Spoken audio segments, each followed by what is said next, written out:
Come on, Livingston, we're gonna go on and on and on. Together we can make it. We're gonna go on and on and on. Come on, Livingston. Knocks it through. Mullen bursting into the box. Josh Mullen. Together we can make it. Mullen's ball across, it's turned in! It's Pittman who's got it! Livingston leads! Road is long. Can they get the ball back in? O'Brien. Lead! And Livingston have the lead! Man, score. If we march together. The full-time whistle blows and David Hayes celebrates! And the Livingston fans join in exultation. Come on, Livingston. Livingston have the lead against Rangers, and they are certainly rising to a few occasions on their return to the top flight in Scotland. Come on, Livingston. We're gonna go. Hello and welcome back to TalkLivi, the podcast dedicated to everything Livingston Football Club and Scottish football. My name's Andy, and today only Callum Brown misses out due to commentary duties. It's been a fairly busy week so far, so a lot to get through. First up on the episode, we'll have a quick look at our two new signings and the return of Jack Hamilton from his loan at East Fife. We'll then look back at Sunday's game with Ross County. Could we continue a impressive run and make it 8 consecutive wins? Then it's two previews. First, we'll take a look at Wednesday night's rearranged game with Aberdeen at the Tony Macaroni Arena before having a quick chat about next weekend's trip to Glasgow to face Celtic.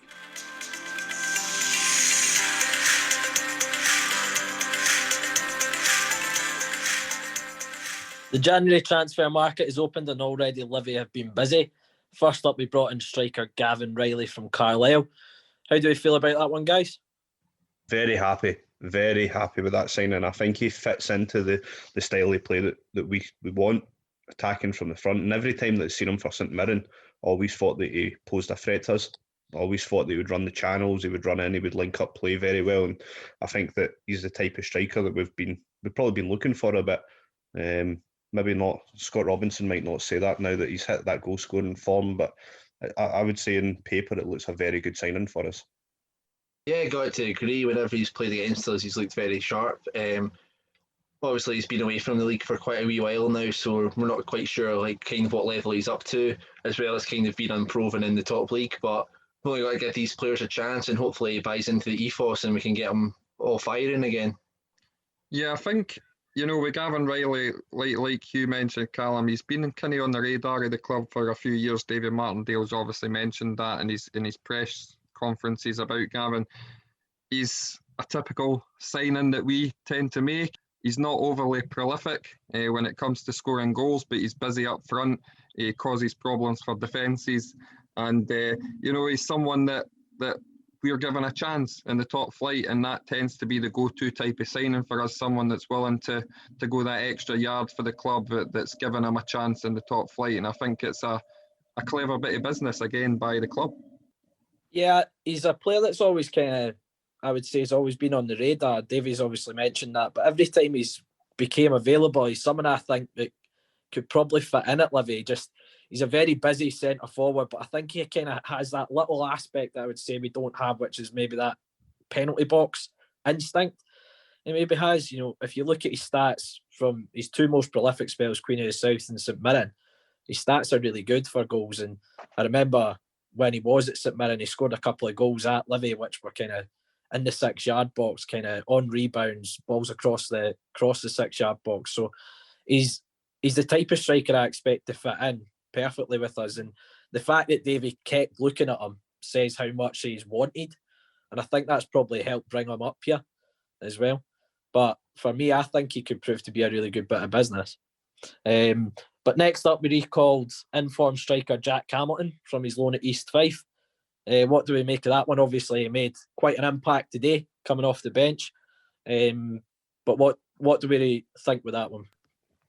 I think it came as a bit of a surprise, to be honest, given that we'd just signed Gavin Riley.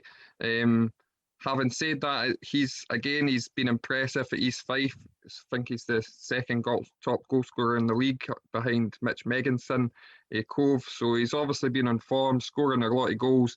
And again, he's that type of striker, that the penalty box striker that you've just been talking about, Ewan, and Gavin Riley. And he's obviously, we'll come on to it, the game against Ross County, but he's kind of proved that with his goal and the kind of last kick of the ball. But yeah, at the time I thought a bit strange, given that we'd just signed Gavin Riley, but someone that I'm looking forward to joining the squad and making an impact.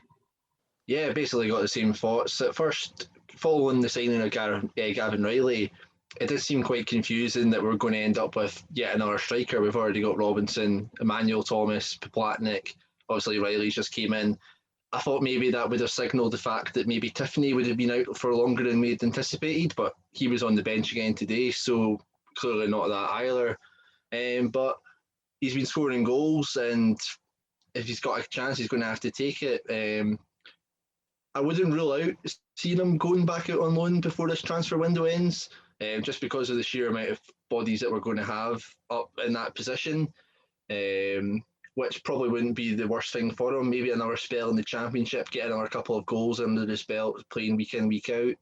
But yeah, if he can do what he did today for us, then be very, very pleased with his return. To be honest, I was a little surprised when we recalled Jack, as the guys have said, when we signed Riley. But do you know, when you look at it, it's maybe a bit of a kick up the arse for some of the other strikers that are sitting in and around the club. You've got a guy that's went out, he's proved himself, he scored, 9 goals in 13 games, I think was his stats so far this season. And you look at it that way, it's a striker on form. Doesn't matter what division you're playing in, and he's the type of striker that we've probably been crying out for in the last couple of months, that's going to run himself into the ground. He's going to be in and around the box, and you've seen that when he came on today. You've seen exactly what he offered, and it's maybe with the amount of games that we're going to have, there's going to have to be quite a lot of rotation within the squad. And Davey alluded to that in the statement that was put out on the website, that there probably is a chance that he'll go back to East Fife for the second half of the season after we get the busy schedule in January done with. But it'll be interesting to see. Comes in, he's played one game since he came back and he scored. If he continues that form, then I don't think he'll be going anywhere. I think he'll be in and around the squad. You're not wanting to put a striker out that's on form, that's scoring goals for you. For me, the best thing for Jack's going out and playing regular minutes at the moment. I think the loan deal with East Fife worked out really well. I think last year he was at Queen of the South, but because we didn't see him as often because he was with a full-time team. So I think the idea behind this loan was that because he's going to one of the kind of better part-time teams in League One, he still trains with us full-time as well. So it meant we still had a better input on his development. I think you've kind of touched on it, Callum, as did you, Angus. I think with this run of games that we've got, I think we're just being a bit cautious and trying to keep as many bodies at the club as possible. I could see Jack going back out on loan, but this is his opportunity to show what he can do at this level. And as I say, played a part in the second goal today, and obviously chipped in with a goal at the end as well. So he's got off to a flying start since coming back in. But I think he'll go back out on loan for the remainder of the season, quite possibly back to East Fife, where he's had a great kind of first half of the season. Lastly, we welcomed Jays Kabaya to the club from Irish League side Shelburne. A nominal fee was paid for the 20-year-old. Would it be fair to say this signing is one for the future then? Yeah, definitely. So young player, kind of an unknown prospect coming in. The most exciting thing, I think, is the fact that we've identified this player and the fact that we've paid a fee for him. It's not very often that the club pays a fee for a player. I think the last one would have been London Dykes, and we all know how that turned out. So yeah, I think that's really encouraging. Not only to be identifying a player, but to have like the kind of faith in like our current like setup to like be spending money to improve the team for the future, looking for like future seasons as well. Because let's be real, most players here kind of look as like a stepping stone. They'll do well at our club and then move on to like somewhere bigger. Two of our players, Josh Mullen and Alan Forrest, are probably the prime examples of players who will look to do that. getting somebody like Jay's in means that we've already got a ready replacement. Get him in for the rest of the season, see how he does, and then maybe for next season he can start breaking into the team.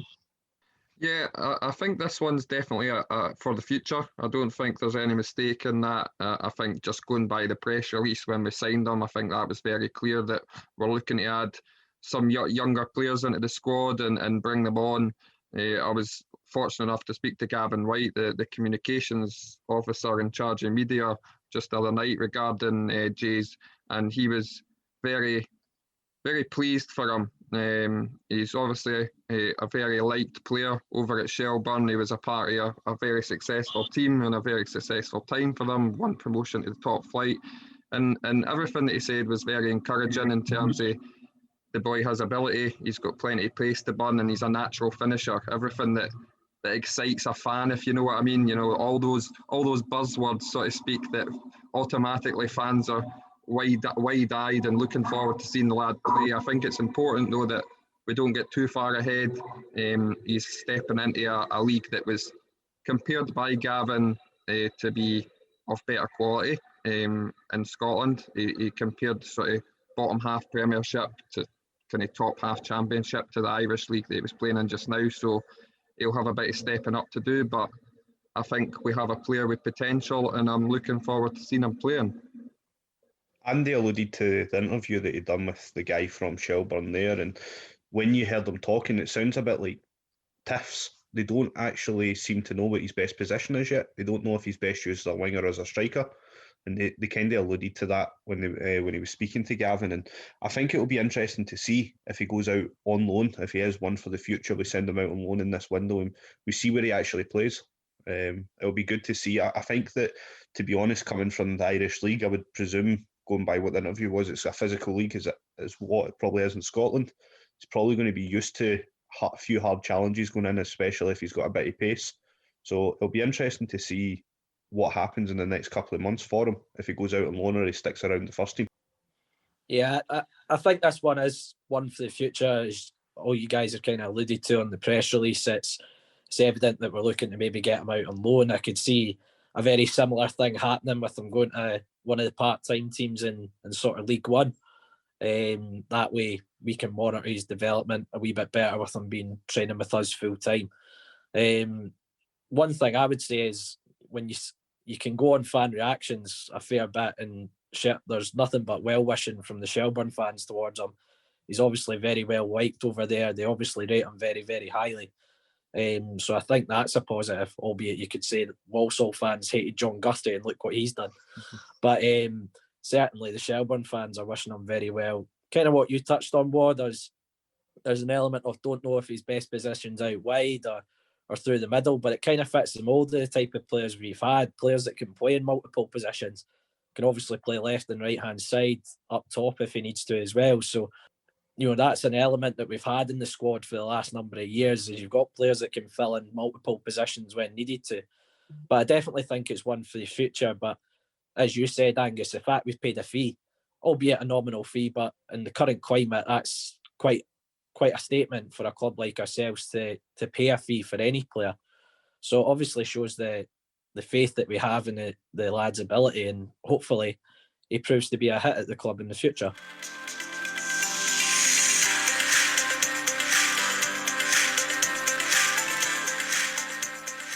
On Sunday, Livy welcomed Ross County to West Lothian. This time though, John Hughes led the Highlanders following the sacking of Stuart Kettlewell.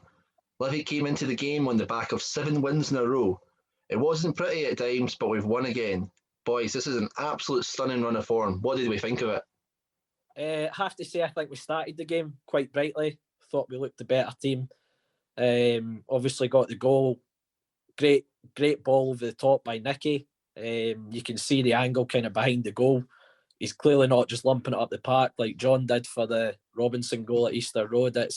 He's looked for the pass, and it's a great finish by Robbo.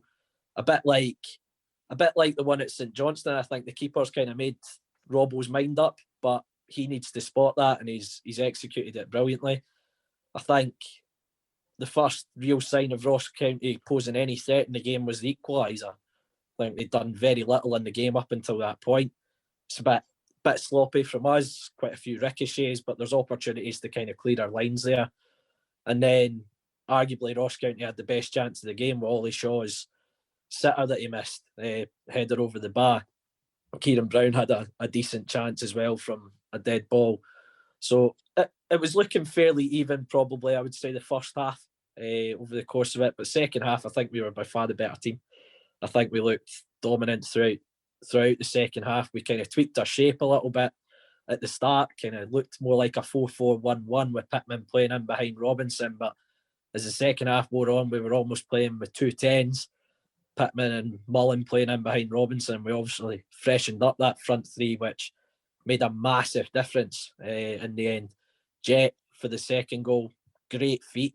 That's an element that I know we've been critical of him on the podcast, but I think that's an element we can all agree on, that his close control is pretty good at times, and he opened them up for that. Great play by Pittman. Jack Hamilton does brilliantly to keep the ball alive as well. And then Forrest as well. I'm sure Forrest will be able to claim that one. I'm pretty sure the shot was on target. But, you know, there was a chance. It just shows you how football can change, because there was a chance for Ross County, which could have made it 2-2 when the ball fell to Andrew. He's obviously pretty much a pass back to Stryjek, but again, managed to wrap the 3 points up. Great play by Forrest, and obviously Jack tapping it in to make it 3-1. But I think it wasn't our best display in this run of form, but it showed a kind of gritty side to us today. Yeah, I agree, Ewan. It wasn't pretty, as you alluded to, Angus, there, but I thought, we'd done everything right in terms of what we used to do. If we weren't quite on top in games, we stuck at it. We won our 50-50 battles, and eventually the game turned in our favour. I was a bit concerned that it was going down the same route as the Kilmarnock game earlier in the season, when we took the lead early doors and Kilmarnock got back into it from absolutely nothing. And it was almost a similar pattern. I felt like we were pushing too hard. We were trying to make things happen rather than being relaxed on the ball and just letting the game come to us. But I agree, Ewan, it was a bit even in the first half, but second half we were well on top in the game. I felt much more comfortable in the game. I felt like the goals were coming, and yet again, David Martindale with a masterclass in substitutions. He seems to have a knack of making changes in the game that affect the game to an extent that turns it in our favour, and he's done exactly the same again. He's made substitutions, but some of us in the group were questioning Callum Waugh, but it's turned the game in our favour. I've been probably the most critical of Jet on the podcast so far this season, but he's done incredibly well out wide with his skill and his feet. He's worked the ball into the box, and obviously Alan Forrest, another man to come on, has slotted the ball home. It's definitely his goal. I would think I hope so anyways, in my fantasy team, and I had a bit of howler this week with events at Pittodrie, but we'll not go into that. And then, to top it all off, we mentioned Jack Hamilton earlier on. Great to see him getting a goal in the top flight again. I think he got one in his debut against St Mirren under Gary Holt, Gary Holt's first game, and this is him finally got his second goal, and it was a good little finish, a typical 6-yard box striker finish, tapped it into an empty net, and it's a terrific run we're on. It really is. 8 wins out of 8. We've broken another record that we created just last week, and long may this run continue, because it's terrific being a Livingston fan just now. Got to agree with what you have said so far about the game. I think in the first half it was very, very stop-start. It was hard for either team to really dictate a tempo of how they wanted to play, and we started that right at the start of the first half. I thought we came out and we looked like we were setting out how we wanted to play. We were probably a little bit direct at the start of the game as well, going long, trying to play off the second balls in the right areas. Goal comes, and then from there it started to get a little bit stop-start. How Draper was still in the park at half-time, I don't know. The amount of niggly fouls that he was giving away in the centre of the park was embarrassing, that the referee didn't take action until the second half. For the second half, when we came out, as Ewan alluded to, we kind of changed the formation a little bit. We made a couple of little tactical tweaks. We we seem to allow Nicky to get down the right-hand side and bring Josh in a little bit to make it a little bit more narrower, get him a little bit closer to Robinson. And we seem to get joy out of that, and Iacovetti was probably lucky to still be in the park as well when it was 1-1. He's clearly stopped him from getting to the ball on the touchline to get it into the box. The changes, I'll be honest, I did call out the changes in the group chat. I thought they seemed very strange at the time. I thought that we were taking off probably our two most attacking players that have been probably in the most prolific form in the last couple of weeks, and Mullen and Robinson. I thought that it was kind of strange, especially when you've got the four guys in the middle of the park. That I thought one of them would have came off. We were crying out for a bit of width on the left-hand side.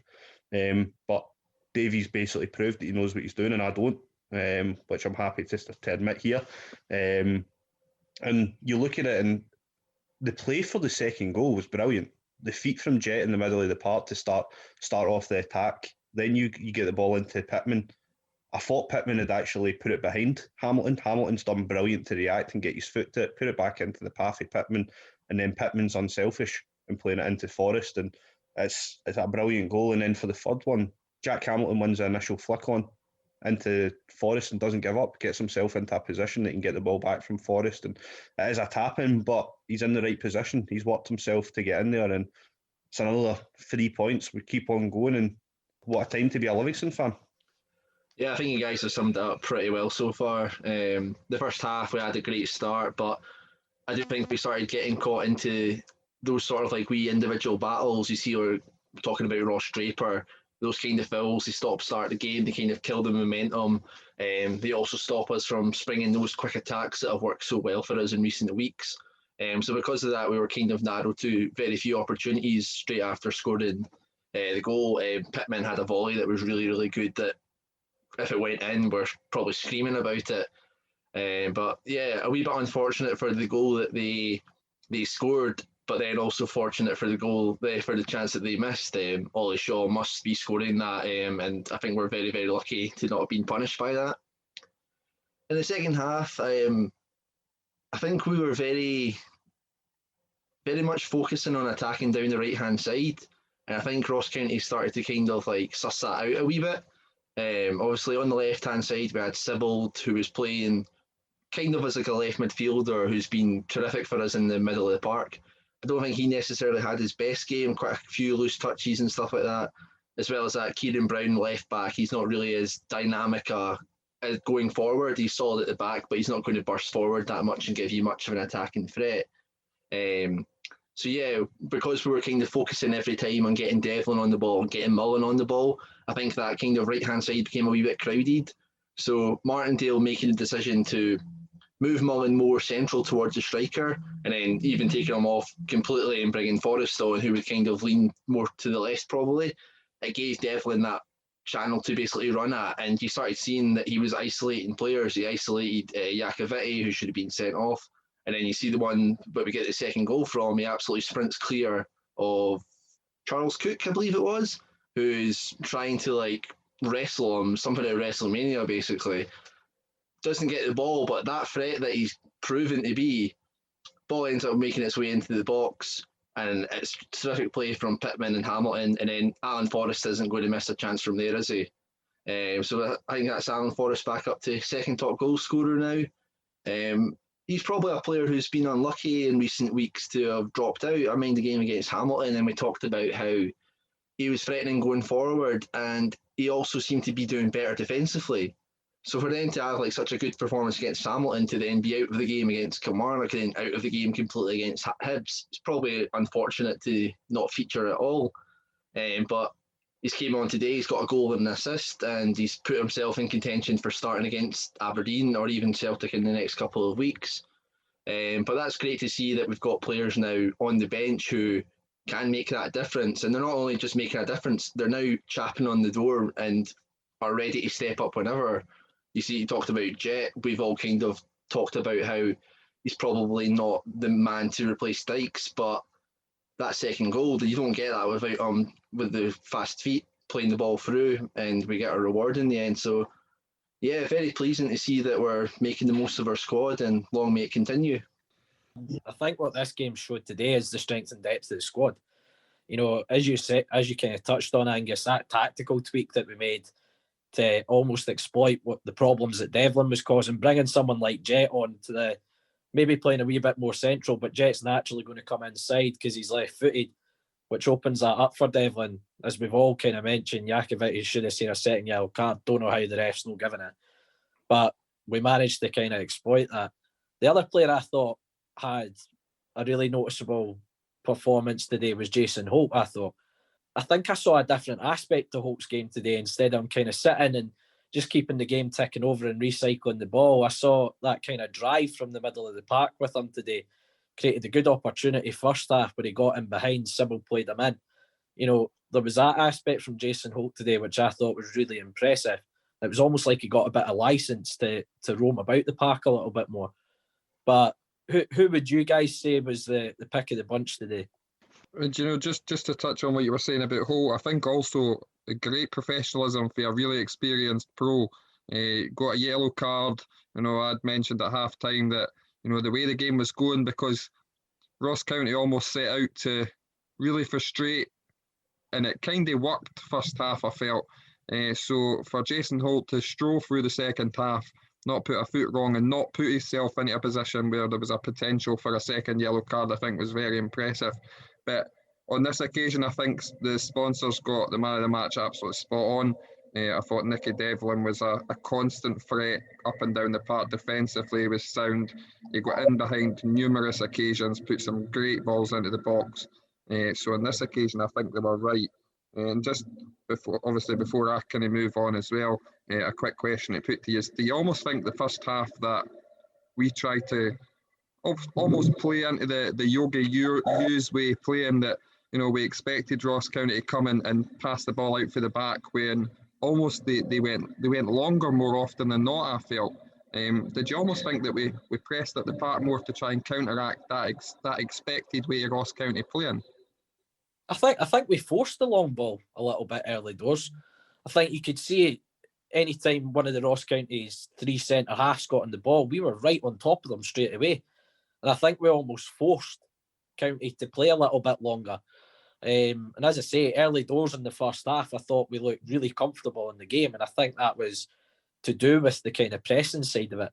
I think there was still that element of a Yogi Hughes team, because you could see them trying to play out. But I think early doors, I think we kind of snuffed it out quite early on, which forced it into a bit more of a kind of drabby first half. Yeah, I would agree with what Ewan's saying. I think that they were trying to play out from the back, and you always seen when the press was on, Robinson and Pittman, whatever one was chasing, the other one would always drop into the midfield, would drop into like the central defensive mid and stop him picking up the ball to then go face forward, and it was forcing Donaldson and Watson to go long, which was playing into our hands. Balls were coming up to Guthrie and Ambrose. Kieran Brown was there as well, and we're winning those headers, and it was just about recycling play in the second phase. Yeah, it's also great that with this, one of the few positives of games being held behind closed doors, we have full access to hearing David Martindale and everybody at the sidelines. When the press is coming, you hear them screaming to go and do it. They're like, now. And yeah, Ross County obviously tried and play it back a wee bit. I don't think they necessarily have the best kind of defenders to do that, but yeah, as we've seen, we kept on pressing them, forcing them to play it long, get possession back, and we can go from there. Obviously, to go back to your talk about man of the match, Devlin and Holt are easily probably the two most consistent performances for the whole game. And you've obviously Robinson scored his goal and he was kind of threatening, but he wasn't in the game the entire time. Josh Mullen kind of proven like to be a threat, but not over the whole 90 minutes like Devlin and Holt were. Devlin probably just edges it because of that extra attacking edge that he gave us. Seemed to be a constant menace, and with the way that things are going, and with the European Championships coming up, people they'll obviously sneer at this comment, but you're looking at right now who's played for Scotland at right wing back in recent games. Stephen O'Donnell, who plays for Motherwell, who've had a torrid season. Especially as a wing back, Nicky Devlin is much better suited to that role with his pace, energy, and attacking output. Surely with this run of form that we're on, and obviously with a big tournament on the way, Steve Clark's got to be having like a wee look at just for options, just in case anything goes wrong with any players. Surely Devlin's got to be chapping on the door now.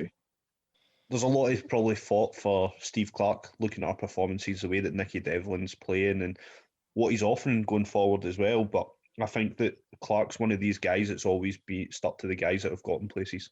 And I think that's one of the things that you might find with O'Donnell. O'Donnell will be there, but the form that he's on, he's giving him things that he's going to have to think about. And going on to the man of the match for today, and one of the ones for me that no one's really mentioned is Alan Forrest. Came off the bench, he scored and he's got an assist. He's changed the game for me with those contributions. He's maybe not done a lot else since he's came on, but putting the ball in the back of the net and then setting up Jack's goal right at the end. It's when the game was even. It's kind of put us into that winning position. I thought Holt was, as Ewan said, he reminded me a little bit back to the player he was when he played with Rangers against us in the Championship, when he was running in between the lines a little bit and going forward. And I always rated Jason Holt when he was doing that. But for me, it would be Alan Forrest. Well, overall, it was a great afternoon's work for the team, and we'll obviously go and touch on the Aberdeen game for Wednesday night.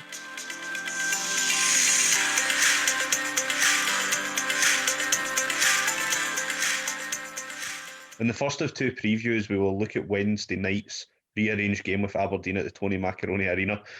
Livy have failed to defeat Aberdeen in any competition since 2004, so time for that to change on Wednesday night, isn't it, lads?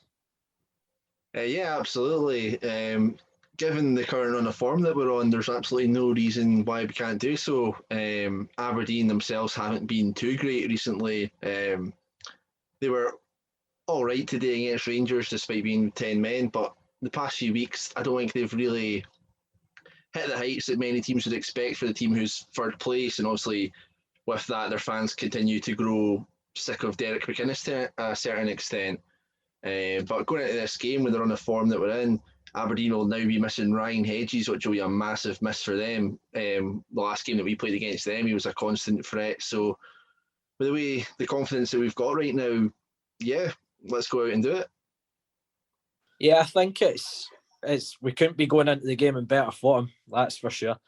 Obviously off the back of 8 straight wins, but Aberdeen, they've definitely been our bogey team since we've got promotion. They're the only team we've not managed to beat.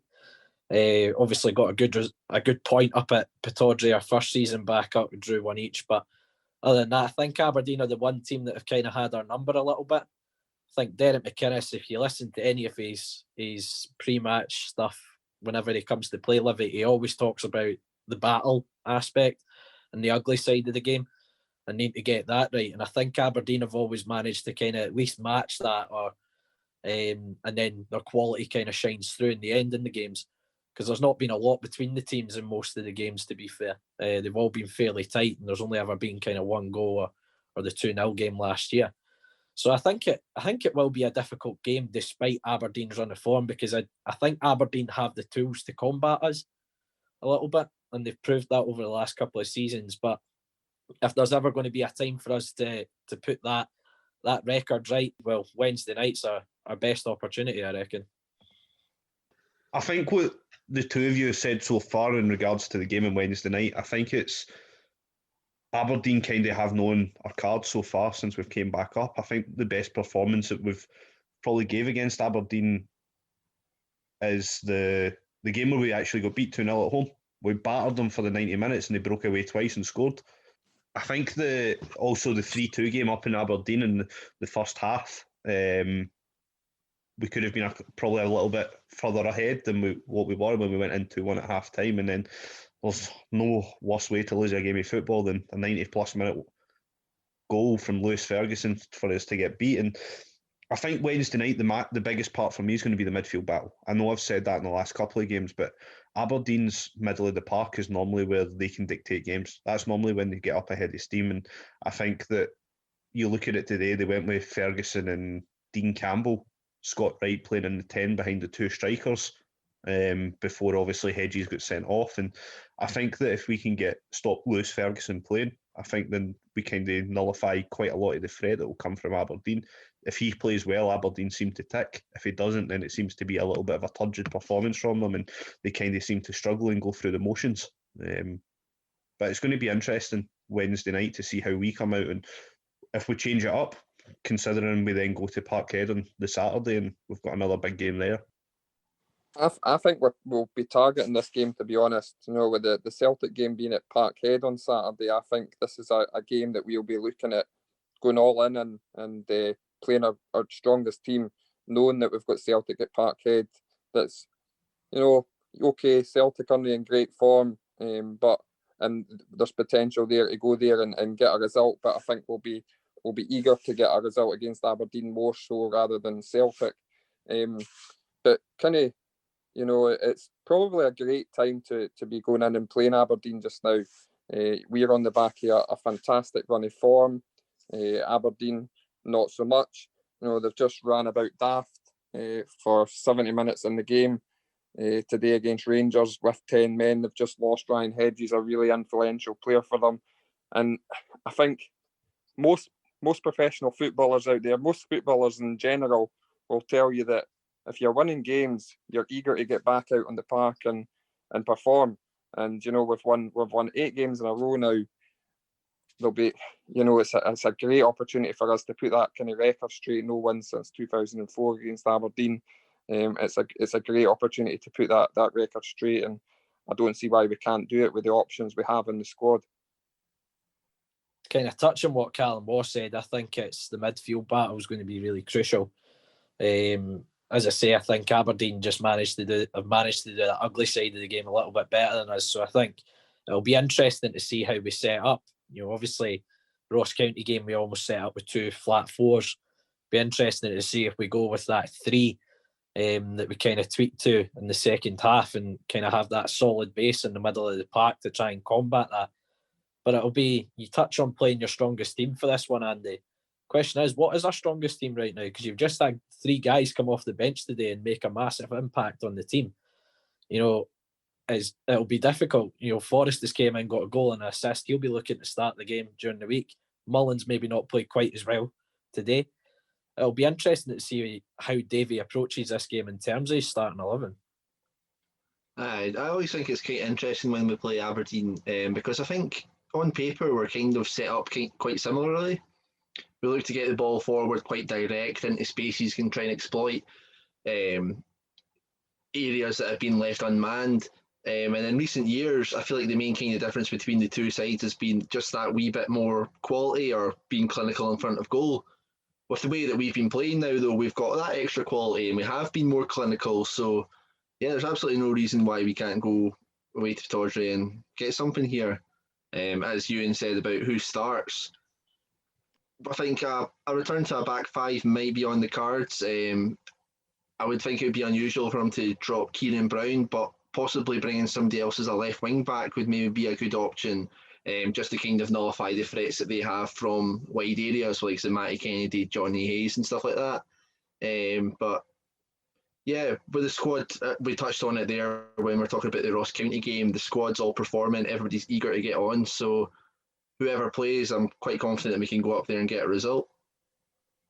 I think that we will continue to go with the same sort of team. I think Brown will play Wednesday night because of the aerial threat that Aberdeen possess. They're normally quite a big physical team. If we take out Brown, you're kind of taking away someone that can pick up a man from set pieces. You look at it, they've got Cosgrove. If they start with Main as well, they'll have him, Taylor, Considine, Hoban, McCrory. If McCrory's fit, he'll probably come straight back in because obviously couldn't play today because he's loan deal from Rangers. They've got quite a big physical team. Compared to us, we get that tag against us, but considering when you look at the middle of our park and our forward line, it's not really something that we possess a lot of, apart from our probably three players. So I think that Brown will play for that reason. Do you not think though, War, that you're giving a little bit of a disservice to Julian Serrano? I think earlier in the season, not so much a disservice, we all rate him as a player, but we all commented earlier in the season that how good he was in the air, how he won just about every sort of cross-field pass in the air and flicked them on, defensively very sound, but attacking-wise, good going forward as well. Do you not think you get a little bit more attacking quality for Serrano and like kind of, you have all said, they've got threats down the sides, and maybe more a natural wing back almost than Serrano might be beneficial here. I think I agree with you, Angus. It wouldn't surprise me if we go back to almost like a back three and move Brown inside and Serrano brought back in and play almost a three at the back for this one, and try and get down the sides with the wing backs. But again, I agree with you, Ewan. You mentioned how I'd said we play our best team for this. It is very difficult to choose a best team just now, and that's not a bad thing. It's a good thing, really. We've got so much quality in the squad, and we'll need it for these games, but everybody will be itching to get in the squad. But saying all of that, because we spoke at length and it's getting quite a long podcast now, so we'll just go straight to predictions for it. Ewan, we'll start with you for predictions for this one. I think our winning run's going to come to an end on Wednesday. As I say, I think Aberdeen do have the tools at their disposal to get a result against us, but I still fancy a positive result. I'm going to go one each. Yeah, I'm going to refrain from being a total copycat here. So instead of going for one each, I'm going to go for a 2-2 draw. I was going to predict a draw, but do you know what? I'll go 1-0 Livy and be positive. Yeah, I'm kind of. I agree with you all. I think I was kind of edging towards a draw as well, 0-0 or 1-1. But do you know what? I'm going to go positive as well. I'm going to go 2-1 Livy and make it 9 wins out of 9. Fingers crossed, because it'd be a terrific way to continue our run.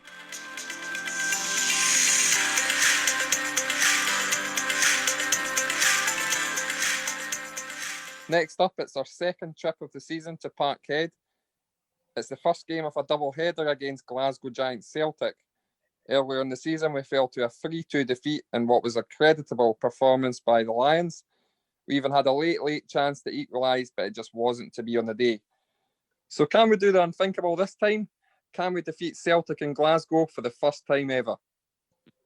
I mean, that might depend on the fact if the game actually takes place. Celtic, straight off their plane from Dubai, one player's tested positive for COVID already. Who knows how that could possibly end up if it's already in the systems of some players. We're maybe looking at this game potentially being called off, and not to harp on about this, but it could have drastic repercussions for the rest of the league. We've already heard Nicola Sturgeon talk about how elite sport's been given this kind of extra freedom not to abuse it, and if something does come from this, we're possibly looking at a halt of the game for a wee while. But to then get back onto the football, going to Celtic Park's always a tough time. And although the past few months they've been on poor form, they have kind of bounced back a wee bit. You can see in the performances, especially last weekend against Rangers. Although they did lose, there was a bit of a buzz about them. The likes of Turnbull and Sorrow have added something into the middle of the park, which we will need to be wary of. Obviously, our main thing is outworking teams. If they've got that extra kind of kick about them, they obviously have the quality that can punish us if we are slack in the middle of the park. Again, the way that we've been playing, we probably shouldn't be too scared of playing against them. The kind of energy that we bring to the games has got us through on a number of occasions recently. But playing against the champions for now, we've got to be careful, and anything's a bonus going to Parkhead. I mean, just to touch on the kind of Dubai trip, I think for starters, it's an absolute joke they got the go-ahead for that in the first place in the current climate. And the fact that they've had fixtures moved to accommodate a week away in Dubai is just, what is the thinking behind that? It's an absolute joke. And then you look at our fixture schedule as well at the same time, and they were already 3 games behind, and they got the permission to go away to Dubai. It's an absolute joke. And as you said, Angus, they're potentially putting this season at risk with that. But to go on to the game, we've struggled at Celtic Park over the years. Obviously, we've got a draw there a couple of seasons back, which was a backs to the wall job, to say the least. But there is the performance at the start of the season against them there. There's lots of positives to take from that. I think we were able to exploit them kind of in behind Tiffany caused them a lot of problems kind of getting down the channels, but they were playing a back three at that point. They've kind of been playing a diamond more recently, as you say, since Sorrow and Turnbull have came into the team. So a lot of their width is kind of coming from Laxalt, Frimpong, Taylor, if he plays at left back. So there's maybe that opportunity again to still get in down the sides, since the width is coming from the fullbacks. It's maybe the sort of game with the likes of you maybe almost gamble a little bit and try and exploit those areas in an attacking sense.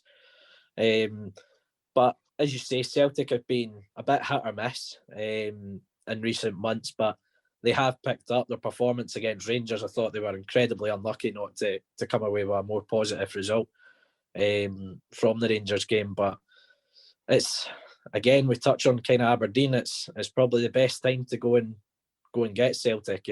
But any afternoon away from home against Rangers or Celtic in Glasgow, you'll need to ride your luck for quite a lot of the game. And I just feel they might have the quality to kind of unlock us. But I think it'll be quite interesting again to see how we look at that, because we've touched on how well Davies done tactically recently and how he's exploited teams' weaknesses. Be interesting to see how much homework he's done on Celtic. I think it's going to be very interesting for next Saturday, see how we go. And I think Angus was spot on. I don't know if we will actually get to see the game go ahead. It'll be interesting to see what happens the rest of the week. And I think it's an absolute shambles that Celtic, even though they were given the go-ahead, even themselves flew out to Dubai with everything that was changing. It's ever changing on a daily basis at the moment. So I think that they're putting themselves, players' health, their families and other teams that they're going to then be playing at risk. And it'll be interesting to see if the game goes ahead tomorrow against Hibs first of all. I think going there, when you've watched it, I've watched a little bit of Celtic because our games have predominantly been getting moved to the Sunday this season. And when you've seen other teams go to Parkhead and they've been picking up results, they've not been sitting back. I think St Johnstone went there and played with two up top. They actually went and they attacked. I know that Dundee United never got a positive result, but they still went with two strikers and they created opportunities. And when we went there earlier in the season, we sat back a little bit, and then in the second half we came out a little bit more and started to offer when it went to 3-1. Then when we scored, we then started to come into the game a little bit more, and then obviously I think Natello's had the chance right at the end to equalise. I think that Ewan was right, that when their width comes from their two fullbacks, we can probably exploit spaces in behind there. You look what Tiffany done to their two centre-halves the last time that we played at Parkhead. He was moving them about, he's won the penalty, and he had a very, very good game. It's just going to be interesting to see if the guys have got another game in their tank to go. It's 3 games in 6 days for us, and then the Wednesday after we've got Celtic again at home. To be honest, I think that if we are, you might see quite a few changes for the game at Parkhead, and then we target the game at home as picking up a result. I think that you might see a little bit more rotation for this game coming into this game. We'll try and probably manage the result, try and keep it to maybe 1 or 2, and let's not get dent the confidence too much, and then see what happens from there and go into the game at home against them on the Wednesday night. Yeah, I agree. Well, I don't think it's good to go there and demoralise the opposition. Keeping it to 1 or 2 now to Livingston will be the right way to go. But no, on a serious note, you've all touched on the whole COVID thing, so I'll quickly come in on that. It is nothing short of a disgrace that they've went to Dubai. It's nothing short of a disgrace that whoever's made the decisions to allow that to happen.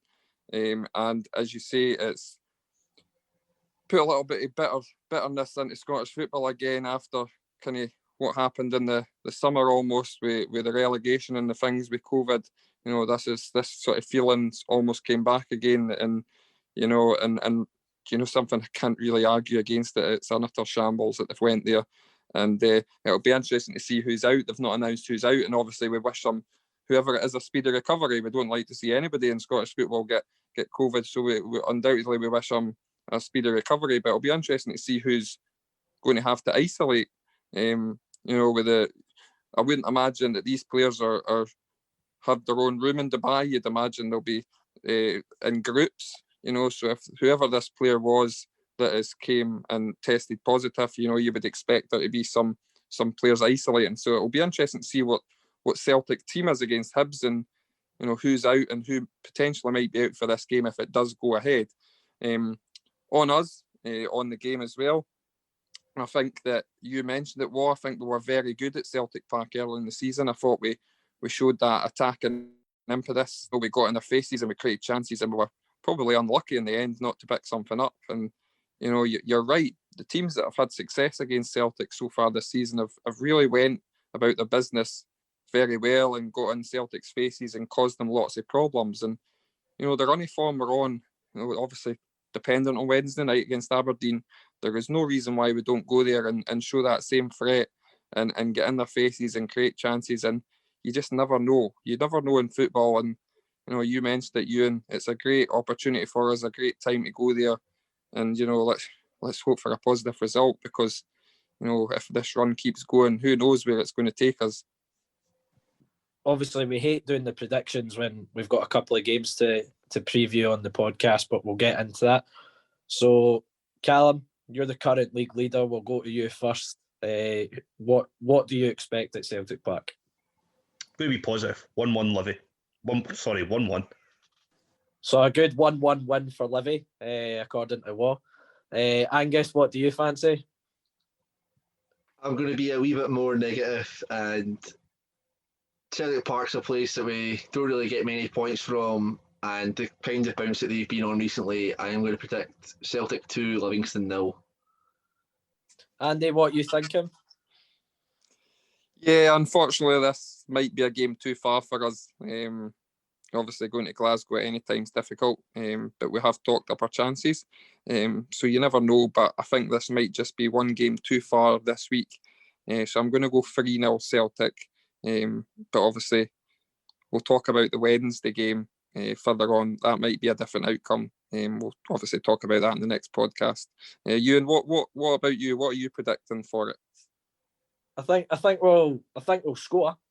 I think we've got the tools at our disposal to cause them problems, and I think Davy's been really good recently at kind of sporting weaknesses in the opposition. So I fancy us to score, but I agree with you. I think the number of games we're going to be playing, I think it's going to be a wee stretch too far. So I'm going to go 3-1 to Celtic.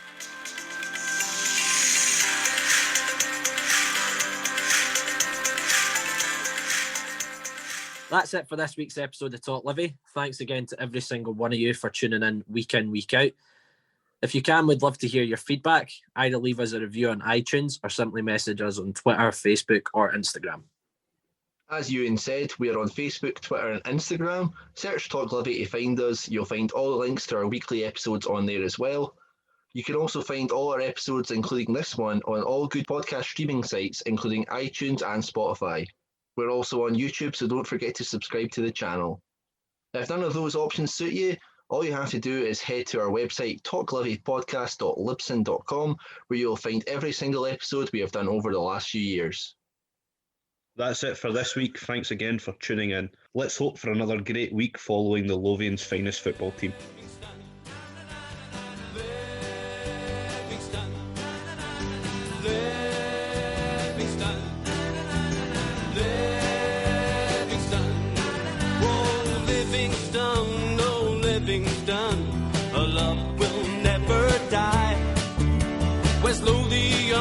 West Lothian is our battle cry. This is the place from which we hail. Livingston, oh Livingston, it's up to Amberville. Livingston, Livingston, Livingston, oh Livingston. Livingston, we love it when you score. Livingston, oh Livingston, the Amberville Lions roar. Livingston, oh Livingston, we realize our vision. Livingston, oh Livingston, to the Premier